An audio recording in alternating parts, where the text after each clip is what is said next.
pimeduses ja hammikus. Hoia meie südant alles sinu valguses ja usu.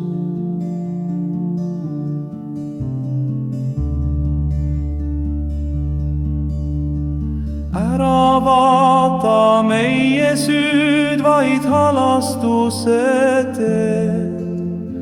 Puhasta meid vaikuses, kus sinu vaim meid näeb. Lase tulla vaikne jõud, mis sõjast üle jääb. Lase kasvada see siime, mis levitud